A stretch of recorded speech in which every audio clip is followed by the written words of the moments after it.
आनंदे दत्तात्रे देवदेव श्री सर्वज्ञदासोपंत स्वामी महाराज की जय। सब संतन की जय। गो माता की जय। भारत माता की जय। सद्गुरु आनंद स्वामी महाराज की जय। जय जय रघुवीर समर्थ।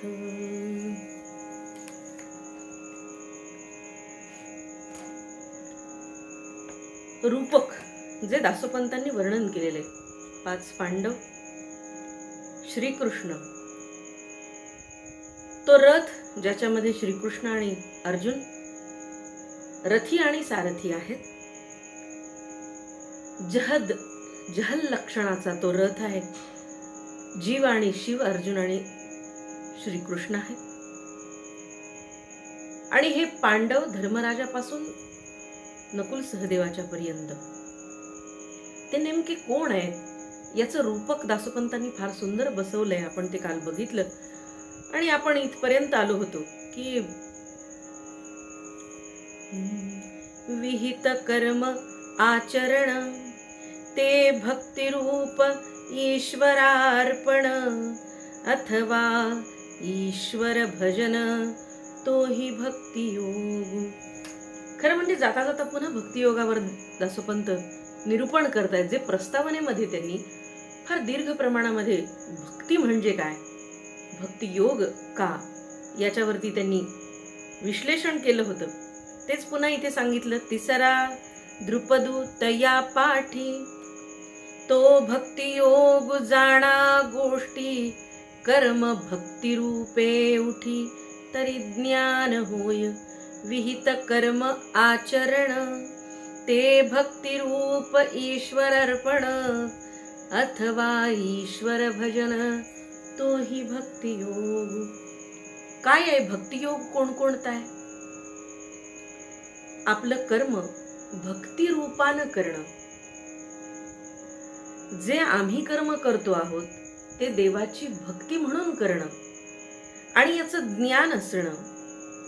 आपलं जे नित्य विहित कर्म आहे ते विहित कर्म आचरण करताना ते भक्तिरूप ईश्वरार्पण कर्म करणं किंवा ईश्वराचं भजन करणं, जे अत्यंत निर्लेप आहे, निर्मोही आहे, निसंगपणे आहे, आणि तो भक्तियोग आहे. हे का आलं निरूपणामध्ये? तर पुढे त्याचं फार सुंदर विश्लेषणही त्यांनी केले.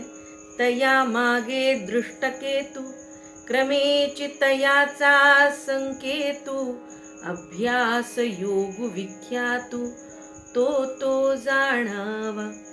सैन्य दळामध्ये कोण कोण लोक आहेत याच्यावरती ते निरूपण करत होते, आणि या निरूपणामध्ये युयुधानू, विराटू आणि त्यानंतर द्रुपदू, तिसरा द्रुपदू तया पाठी तो भक्ती योगू जाणा गोष्टी. कोण कोण योद्धे पांडवांच्या वतीनं युद्धाला उभे आहेत आणि ते नेमके कोण आहेत? तर हे भक्ती योगाच्या विधा आहेत. युयुधानू राजा प्रथम वाखाणीला टणकू तो धर्म विवेकू ऐसे जाणावे. जो युयुधानू नावाचा राजा आहे, जो पांडवांच्या बाजूने उभा आहे लढायला, तो धर्म आणि अधर्म यांचा विवेक म्हणून तो युयुधानू आहे. आणि कर्मयोग कोण आहे याच्यातला? तर तो विराट आहे, विराट राजा आहे. आणि तिसरा द्रुपदू तया पाठी जो भक्तियोग आहे. हे रूपक आहे. पुन्हा पुन्हा हे सांगण्याचं कारण असं आहे की केवळ 5 पांडव, द्रौपदी, श्रीकृष्ण यांच्यावरती हे रूपक नाही, तर कमाल ह्या गोष्टीची आहे की हे नाटक बहुपात्री आणि अनेक पात्र आहेत. ही किती पात्र आहेत? तर ही पात्र आपल्याला आता ओळख देत जातील दासोपंत. आतापर्यंत कृष्ण, अर्जुन, अर्जुनाचे इतर 4 भाऊ, द्रौपदी, तो रथ ज्याच्यामध्ये पांडवांचा जो प्रतिनिधी अर्जुन आहे तो बसलेला आहे, श्रीकृष्ण बसलेला आहे, याच्यावरती रूपक सांगून झाल्यानंतर तया दळीचे कवण लोक ते सांगावे कवणी एक ऐसे म्हणती. पांडवांच्या दळामध्ये कोण कोण लोक आहेत त्या लोकांवर सुद्धा रूपक बसवलंय. आणि मी मघाशी म्हणाले तसं युयुधानू हा जो आहे तो धर्माधर्म विवेक आहे. विराट राजा जो आहे ज्याला विराटू असं ते म्हणतायत तो कर्मयोग आहे. आणि तिसरा जो द्रुपद राजा आहे तो भक्तियोग आहे. पुढे दासोपंत वर्णन करतात. तया मागे दृष्टकेतू क्रमेची तयाचा संकेतू अभ्यास योग विख्यातू तो तो जाणावा.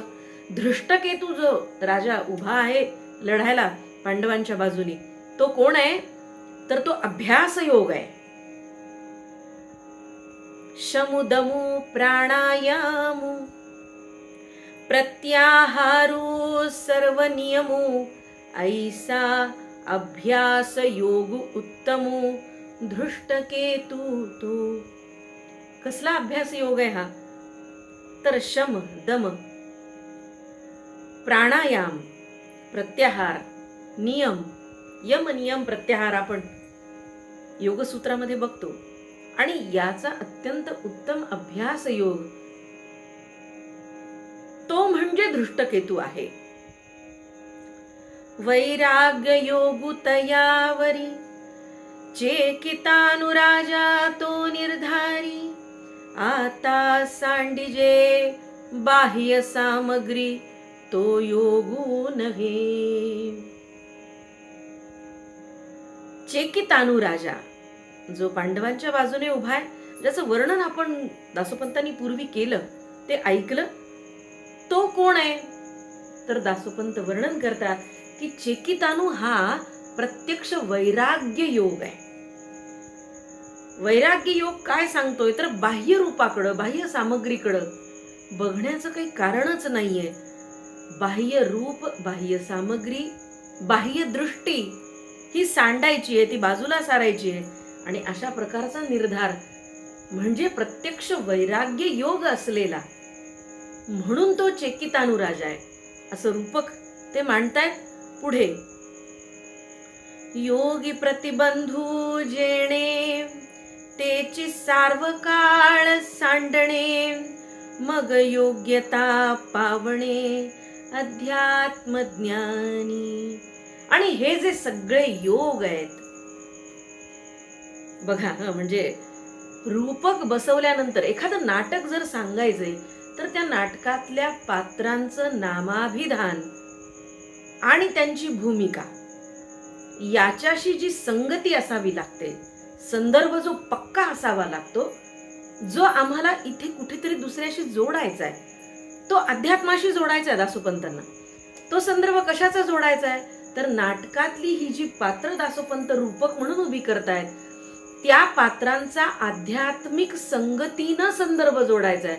आणि ते असं म्हणतात की हे जे सगळे मी योग सांगितले ज्याच्यामध्ये भक्ती योग आहे कर्मयोग आहे वैराग्य योग आहे अभ्यास योग आहे धर्माधर्म विवेक आहे आणि त्याचबरोबर या सगळ्या योगांचा ज्या ठिकाणी विनियोग केला जातो आणि तिथे अध्यात्म योगाला सुरुवात होते आणि तेव्हाच तो अध्यात्म योग उत्तम घडू शकतो.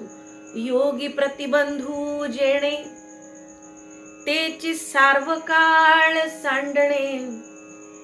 योग्याला जे नकोय किंवा जे नियमबाह्य आहे ते सगळं सांडायचं ते बाजूला करायचंय. ते बाजूला करण्यासाठी तर हे सगळे योग आहेत जे इथं उपस्थित झालेत. आणि जेव्हा हे योग उपस्थित होतात तेव्हा दासोपंत असं म्हणतात की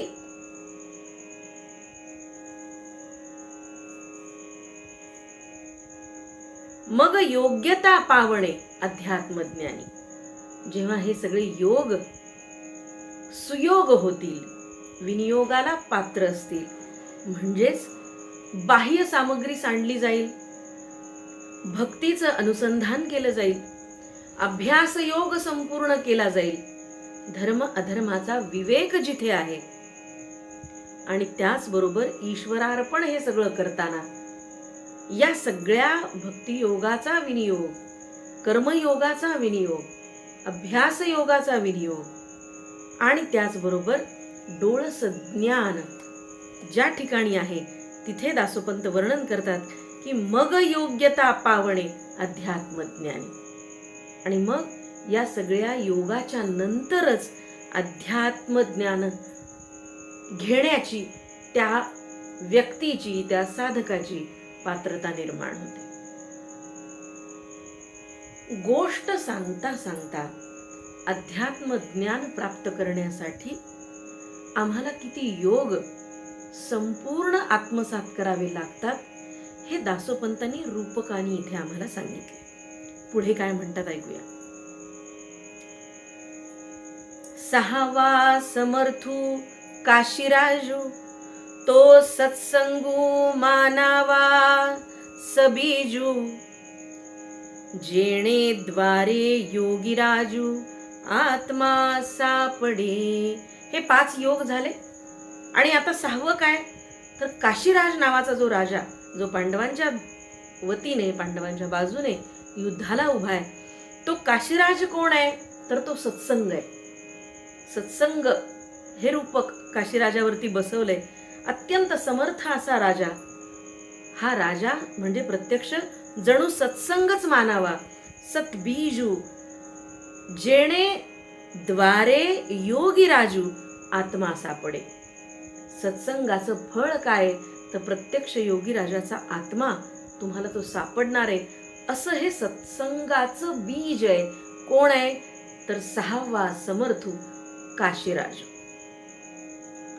सत्संगे निकामू पोषला तो तया पासाव म्हणितला तरी तो पुरुजितू सांगितला काशीराजा पाठी.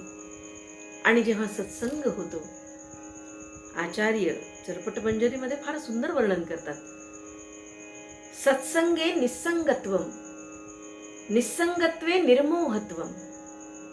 आणि अशा प्रकारच्या ह्या पायऱ्या चढत जाताना दासोपंतांनी त्याच अनुक्रमे हे आम्हाला सांगितलंय, पण ते रूपकाद्वारे सांगितले. ते असं म्हणतात काशीराजू हा 6वा जर समर्थ आहे तर तो आहे सत्संग.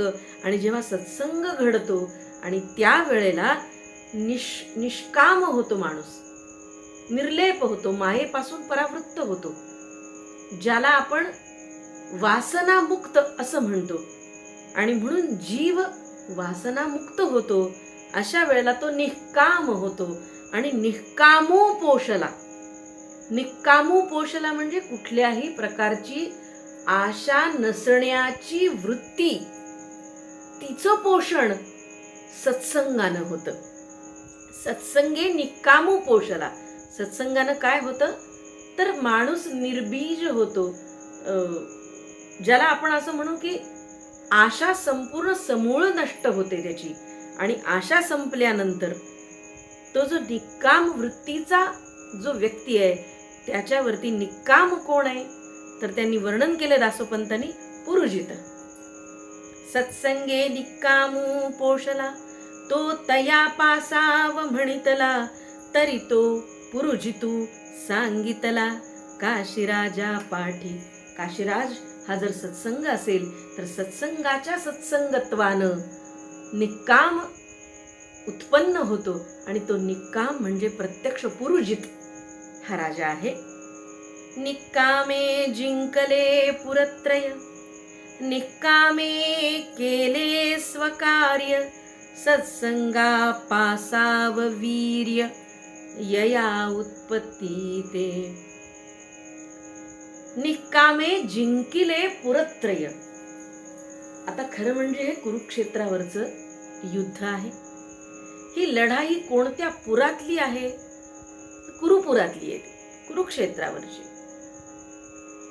आणि ह्या कुरुपुरातली लढाई आणि देहाच्या पुरातली लढाई हे रूपक या ठिकाणी दासोपंतांनी सांगितले. हे युद्ध कुणाचं आहे तर हे पुरक्षेत्रातलं आहे. हे पुर म्हणजे आमचं शरीर, आमचा देह, त्यातमध्ये मन, इंद्रिय या सगळ्यांचा समावेश आहे, सहभाग आहे या लढाईमध्ये. आणि दासोपंत या ठिकाणी वर्णन करतात की या सगळ्या अभ्यास योग, कर्मयोग, भक्तियोग, धर्माधर्म विवेक, त्याचं ज्ञान, या सगळ्या योगाच्या नंतर 6वा सत्संग जेव्हा घडतो, या ज्ञानाच्या नंतर जेव्हा 6वा सत्संग घडतो, सत्संगानं निष्काम वृत्तीचं पोषण होतं आणि निष्कामे जिंकिले पुरत्रय. आणि जेव्हा वृत्ती निष्काम होते, निर्लेप होते, कुठलीही जीवाला वासना राहत नाही, तेव्हा पुरत्रय जिंकिले. आणि त्याच वेळी त्याच क्षणी या पुरत्रयावर विजय मिळवता येतो. निकामे केले स्वकार्य, निकामे जिंकिले पुरत्रय, निकामे केले स्वकार्य, सत्संगा पासाव वीर्य यया उत्पत्ती जे. निष्काम कार्य, निष्काम कर्मयोग आणि सत्संगापासून वीर्य यया उत्पत्ती जे. वीर्य या अर्थानं आहे की जे बल, जी शक्ती, जो योग, जी उपासना, जी साधना, जी ऊर्जा म्हणजे वीर्य. आणि तिचं त्या ठिकाणी उत्पन्न होतं, ती उत्पन्न होते, तिची उत्पत्ती त्या ठिकाणी होते. कशाची उत्पत्ती आहे? तर निष्काम कार्य केल्यानंतर, सत्संगाच्या नंतर जे निर्माण होणारी ऊर्जेचं स्वरूप आहे ते कसं आहे? तर ते पुरत्रय जिंकायला प्रवृत्त करणारे नव्हे तर ते पुरत्रय जिंकणारच आहे. पुरुजिता पाठी सांगितला. आता पुरत्रय जिंकलंय, मग पुढे आणखी काय वर्णन असू शकतं रूपकामध्ये? खरोखर म्हणजे जिज्ञासा निर्माण होण्यासारखं आहे. किंवा अध्यात्माची कथा, आध्यात्मिक कथा ही कशी बरं पुढे जाईल, हे खरंच औत्सुक्याचं वाटतं वाचता. आणि दासोपंत पुढे आणखी रूपक काय बसवतील हे गमतीनं, जिज्ञासेनं ऐकावंसं वाटतं, बघावंसं वाटतं. काय म्हणतात बघूया. आता पुरुजित म्हणजे काय आहे? तर तो निकाम जी वृत्ती आहे तो म्हणजे पुरुजित आहे. मग पुढे पुरुजिता पाठी सांगितला, राजा कुंती भोजू भला, तो अक्रोधू म्हणितला तेणेची कर्मे. पुरत्रय जिंकल्यानंतर ते नुसतं जिंकून राहणं इतकं सोपं आहे का? यश मिळवणं सोपं आहे, यश टिकवणं, यशाच्या शिखरावरती टिकून राहणं ते खरं यश आहे. अगदी तसंच वैराग्य, क्षणिक वैराग्य कामाचं नाही. आयुष्य कंठत असताना क्षणाचं वैराग्य अनेकांना येतं, पण ज्याला आपण कन्सिस्टन्सी म्हणतो, ज्याला सातत्य म्हणतो, किंवा ज्याला आपण आयुष्यभर एखाद्यानं व्रतस्थ राहणं इतकं सोपं आहे का? ते खरोखर सोपं नाही. आणि म्हणून दासोपंत असं म्हणतात की पुरत्रय जिंकणं ही क्षणाची गोष्ट नाहीच आहे. पुरत्रया पाठी सांगितला, राजा कुंती भोजू भला. हा जो राजा पांडवांच्या बाजूने लढायला उभा आहे ना, तो अक्रोधू म्हणितला तेणेची क्रमे. त्यानंतर क्रमानं जी महत्वाची गोष्ट येते तो म्हणजे अक्रोधू, राग न येणं. माणसाला राग अनेक कारणांनी येतो, त्यातलं सगळ्यात महत्वाचं कारण, ज्याला आपण अहंकार असं म्हणतो, गर्व असं म्हणतो, स्व असं म्हणतो, इगो असं आपल्या भाषेत म्हणतो मराठीत. पण हा जो इगो प्रकार आहे किंवा इगो आहे, अहंकार आहे, तो त्यागल्याशिवाय जिथं स्वत्वाचं, जिथं अस्तित्वाचं, जिथं मी असं भानच राहत नाही, तिथे क्रोध येण्याचं कारणच नाही. आणि म्हणून पुरुजिता पाठी, पुरत्रय जिंकलंय, वासनांवरती विजय मिळवलाय, पण क्रोधही जिंकता आला पाहिजे. आणि असा क्रोध जिंकणारा अक्रोधू कोण आहे? तर त्यांनी रूपक बसवलंय ते कुंती भोज राजावरती. कुंती भोज हा अक्रोधू म्हणितला तेणेची क्रमे. पुढे काय आणखी बघूया.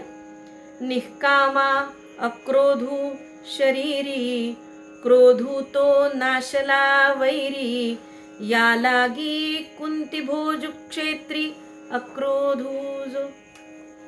निकाम झालेला आहे, आशा राहिली नाहीये, पण त्याच्या देहामध्ये, त्याच्या मनामध्ये, त्याच्या पुरत्रयामध्ये जर राग शिल्लक राहिला तर ते निष्काम होणं, वासनांवरती विजय मिळवणं हे सगळं फोल ठरणार आहे.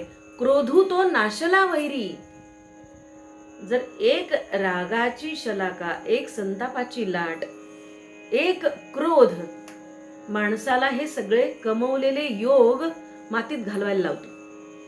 आणि म्हणून हे सगळं जरी कमवलं तुम्ही, अभ्यास योग, कर्मयोग, ज्ञानयोग, भक्तियोग, हे सगळं कमवलं, पण क्रोध शिल्लक राहिला तर त्या क्रोधाने हे सगळं कमवलेलं क्षणार्धात गमावलं जातं.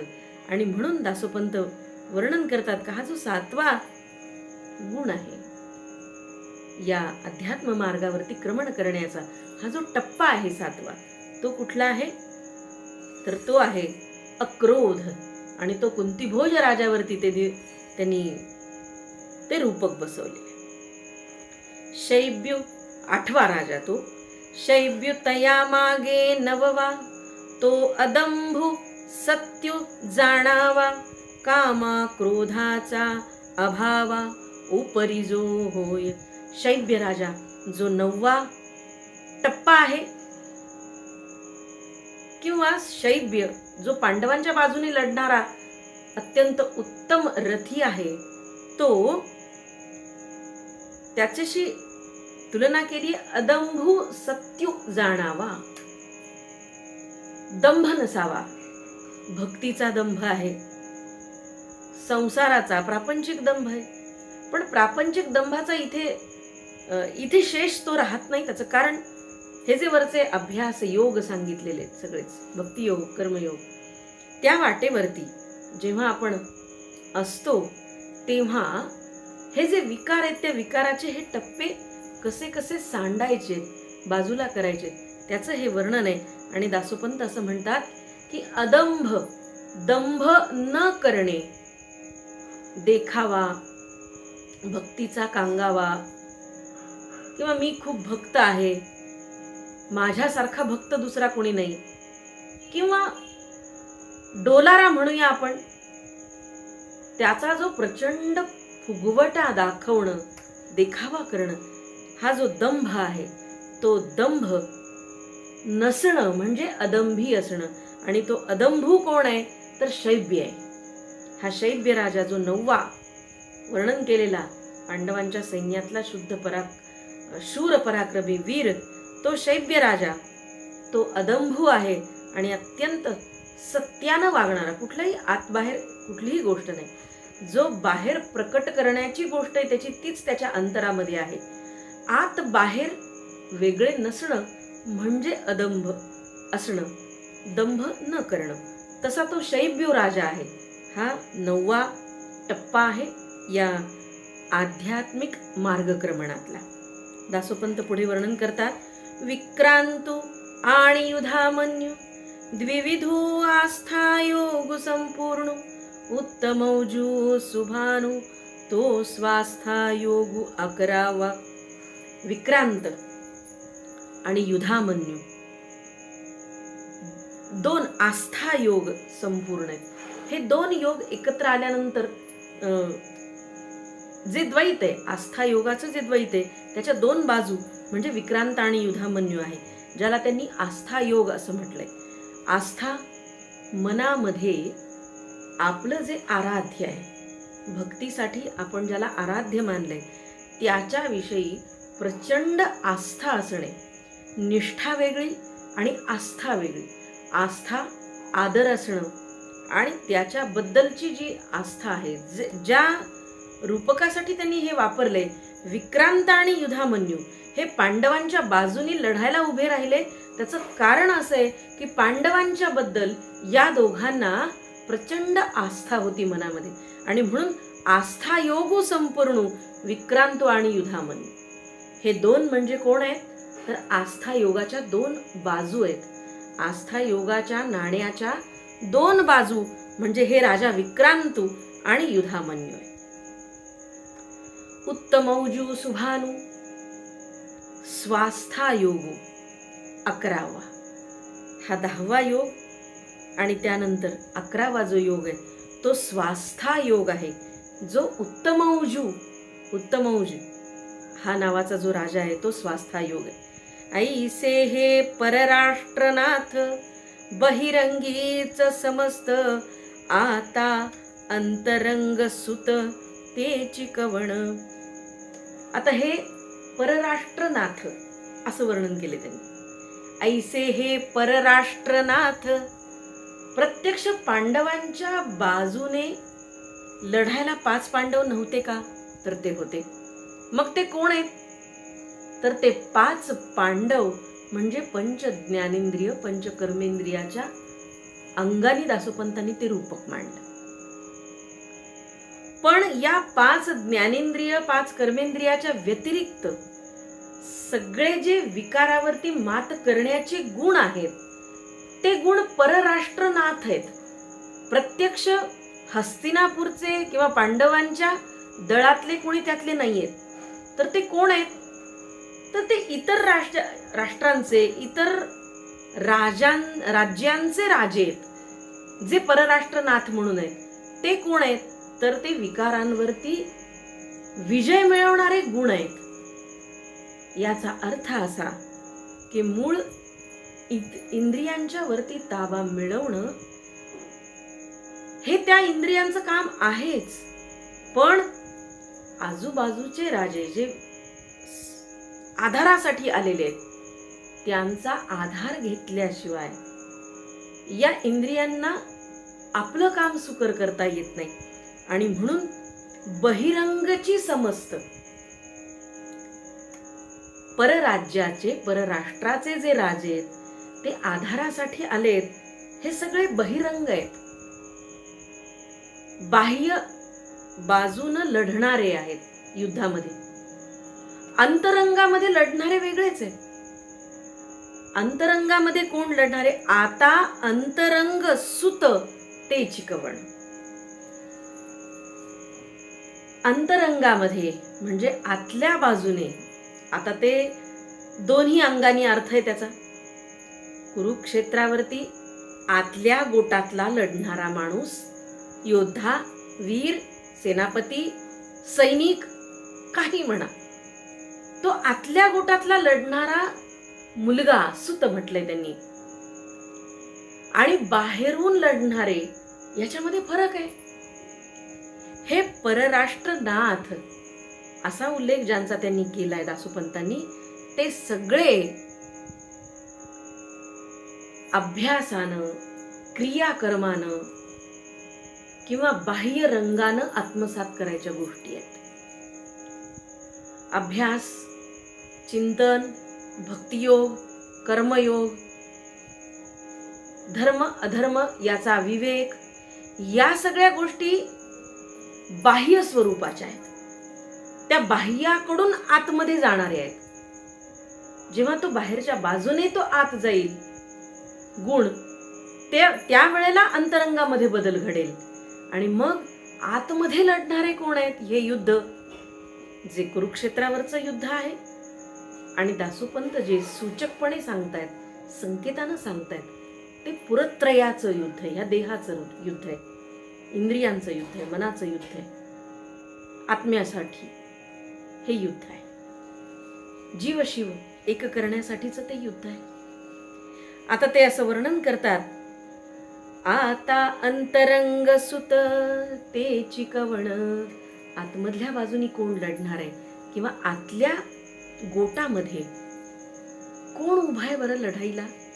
कोण मुलं आहेत ही? बाह्य रंगाने जेव्हा अंतरंगामध्ये फरक पडेल तेव्हा आतल्या बाजूला कोण आहे हे मी आता तुम्हाला सांगतो. पुढचा भाग आपण उद्या बघूया. आज इथेच थांबते. आनंदे दत्तात्रेय देव देव श्री सर्वज्ञ दासोपंत स्वामी महाराज की जय. सब संतन की जय. गो माता की जय, भारत माता की जय, सद्गुरु आनंद स्वामी महाराज की जय. जय जय रघुवीर समर्थ. धन्यवाद.